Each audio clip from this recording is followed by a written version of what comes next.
ఊహించిన దానికన్నా ముందే ఈసారి అసెంబ్లీ ఎన్నికలు వస్తున్నాయి మనకి.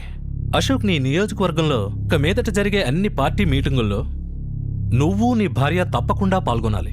పాండురంగ అతని పదవిని ఉపయోగించుకొని జనాన్ని ఎంత మోసం చేశాడో అందరికీ అర్థమయ్యేలా చెప్పి పార్టీ విజయంలో మీరు కీలక పాత్ర పోషించాలి. దానికంటే ముందు నేను మీకు ఒక విషయం చెప్పాలనుకుంటున్నాను. దానికి పార్టీ ఒప్పుకుంటే మీరు చెప్పినట్టు నేను చేస్తాను. అశోక్, నువ్వేం చెప్పాలనుకున్నా ధైర్యంగా మనసు విప్పి చెప్పచ్చు. ఇక్కడ నీకు అడ్డు చెప్పేవాళ్ళెవరూ లేరు. వచ్చే ఎలక్షన్స్లో మా ఏరియా నుండి మీ వీటీఎంకే పార్టీ తరపు నుండి నాకు సీట్ కావాలి.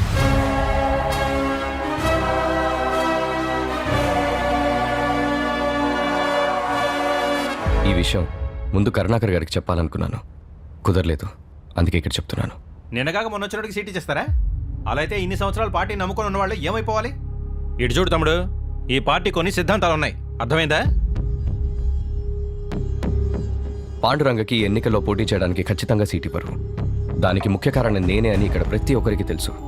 ఏమీ ఆశించకుండా నేను చేసిన మంచి పనుల వల్ల నా నియోజకవర్గంలో నాకు మంచి పేరు, గౌరవం ఉన్నాయి. మీరనుకున్న అభ్యర్థివాన్ని సంపాదించాలంటే ఇప్పటికిప్పుడు కుదరదు, చాలా టైం పడుతుంది. ఇప్పుడున్న పరిస్థితుల్లో ఏ అభ్యర్థిని నిలబెడితే గెలుస్తాడనేది మీరే ఆలోచించుకోండి. అశోక్, సీఎం గారితో సీనియర్ నాయకులతో మాట్లాడి ఏ విషయం నీకు చెప్తాను. ఈ ఎలక్షన్స్లో నేను పోటీ చేస్తాను. దానిలో ఏ మార్పు ఉండదు.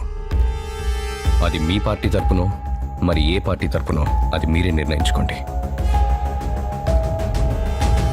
వస్తాను.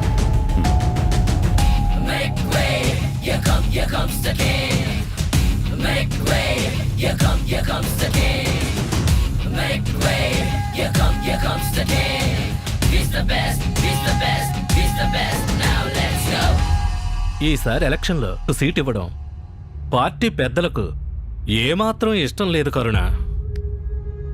కానీ పాండురంగ విషయంలో అంతా నువ్వే తెలివిగా ప్లాన్ చేసి అతన్ని తప్పించావని తెలిసాక నీకు సీట్ ఇవ్వడానికి వాళ్ళు ఒప్పుకున్నారు. అశోక్ చెప్పిన దాన్ని బట్టి చూస్తే వాడు ఎలక్షన్లో తప్పకుండా నుంచుని తీరేలా ఉన్నాడు. నాకు కొంచెం టైం ఇవ్వండి. ఆ నియోజకవర్గంలో అశోక్ నిలబడితే మనం గెలిచే అవకాశాలు ఎక్కువ ఉన్నాయి. అతన్ని ఎంత త్వరగా దారిలోకి తెచ్చుకుంటే నీకంత మంచిది. లేకపోతే సీట్ అశోక్ చక్రవర్తికే. రాత్రి పగలు నిద్ర లేకుండా 5 సంవత్సరాలుగా ఎదురు చూస్తున్న అవకాశం ఇది. నిన్న కాక మొన్నొచ్చిన పచ్చాగాడు ఎత్తుకెళ్ళిపోవాలని చూస్తున్నాడు. రాజకీయం అంటే జనాలకి మంచి చేస్తే లీడర్ అయిపోవచ్చు అనుకుంటున్నాడేమో. ఇది శకుని చాణిక్యుడు కలిసి ఆడే ఆటని వాడికి అర్థమయ్యేటట్టు చెప్తా.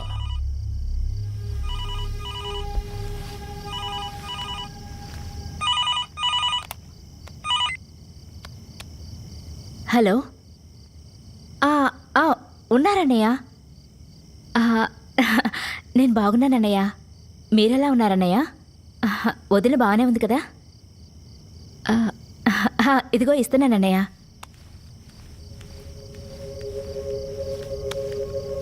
పాండురంగారావు లైన్లో ఉన్నాడు.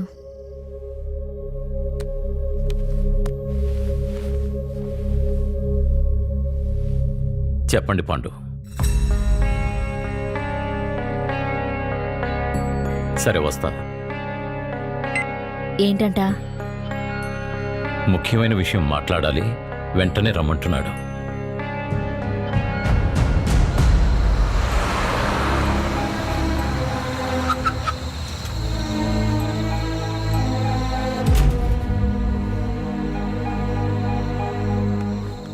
కరుణాకరన్న, రండి రండి. ఆ, కాశీ, నువ్వు కొంచెం బయటుండు, నేను పిలుస్తాను. ఇతను కౌన్సిలరు సత్యనారాయణ. మ్. ఏం తింటారు?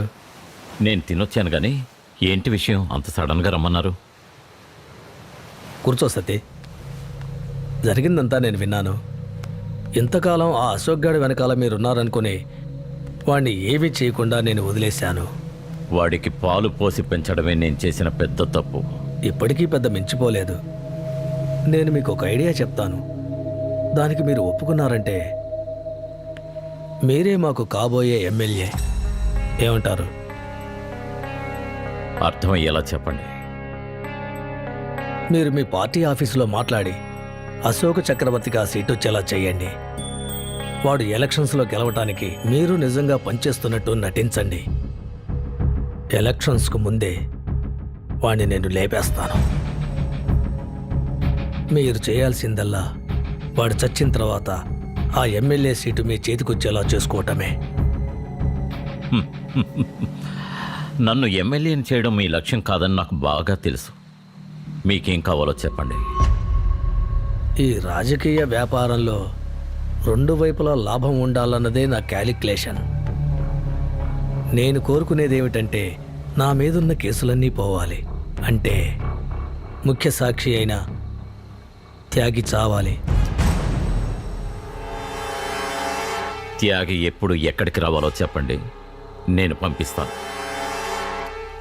సరే అన్న, చాలా గ్రాండ్గా చేద్దాం. తన ప్రతిభతో సరే అన్న, నేను వస్తాను.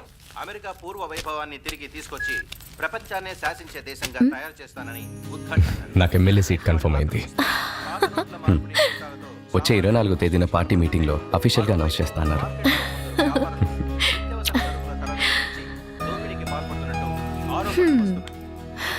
అంతా నా వల్లే. నన్ను చేసుకున్నావు కాబట్టి నీకు ఎమ్మెల్యే సీట్ వస్తుంది. నువ్వెంత లక్కీయో మరి చూసుకో. ఇప్పుడే అందిన వార్త. మాజీ మంత్రి పాండురంగారావు కేసులో సాక్షిగా ఉన్న అతని పిఏ త్యాగి అలియాస్ త్యాగరాజు రోడ్ యాక్సిడెంట్ లో రాత్రి ప్రాణాలు విడిచారు. త్యాగరాజు మద్యపానం చేసి వాహనం నడుపుతున్నారని ఫస్ట్ లెవెల్ ఇన్వెస్టిగేషన్ లో తేలింది. చనిపోయిన మినిస్టర్ పిఏ త్యాగరాజుకి ఓ కొడుకు, కూతురు, భార్య ఉన్నారు. పోలీసులు కేసు రిజిస్టర్ చేసుకుని పోస్ట్ మార్టం నిమిత్తం మృతదేహాలను ప్రభుత్వ ఆసుపత్రికి తరలించారు. చెప్పు అశోక్, న్యూస్ చూస్తున్నావా? ఇది ప్లాన్ చేసి చంపిన మర్డర్ అన్నా. నువ్వెలా చెప్పగలవు? ఏంటన్నా అలా అడుగుతున్నారు? మీకు అనిపించలేదా? నీకు ఎవరి మీదైనా అనుమానం ఉందా? ఖచ్చితంగా ఆ పాండురంగే చంపించుంటాడు. పాండురంగ చంపించాడా?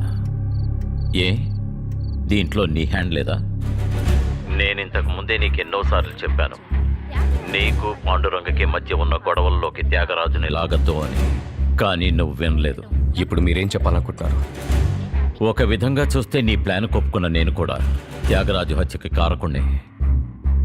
ఇక్కడ ఎవరూ ఇన్నోసెంట్ కాదు అశోక్. అందరూ ఇక్కడ ఏదో ఒకటి ఆశించే అన్నీ చేస్తుంటారు. త్యాగరాజైనా అంతే. న్యూస్లో చెప్పినట్టు త్యాగరాజు డెత్ ఒక యాక్సిడెంటే అనుకుంటున్నాను. నువ్వు కూడా అలాగే అనుకో. లైన్లోనే ఉన్నావా అశోక్? ఉన్నానన్నా. జీవితంలో ఒక్కోసారి నిజాన్ని నమ్మేదానికన్నా అబద్ధాన్ని నమ్మితేనే సంతోషంగా ఉండగలుగుతాం. త్యాగరాజు మరణాన్ని కూడా అలాగే అనుకో.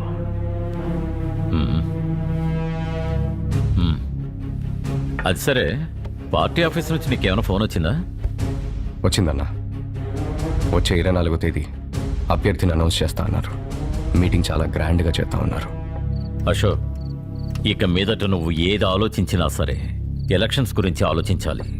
దొరికిన ఈ అవకాశాన్ని అస్సలు వదులుకోవద్దు. సరే అన్నా. త్యాగరాజ్ ఇంట్లో కలుద్దాం. కన్ఫ్యూజ్ లేకుండా నీ పని చేసుకో. ఏమన్నారు?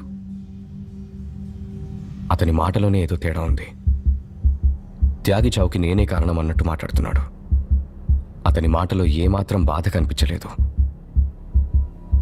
ఏదో అతనికి తెలిసి జరిగిన విషయంలాగా నాకే అడ్వైస్ ఇచ్చి త్యాగి చావును సమర్థిస్తున్నాడు.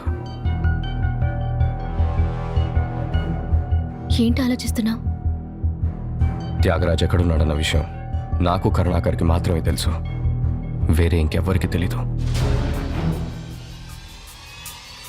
ఏదో పెద్ద తప్పే జరుగుతోంది.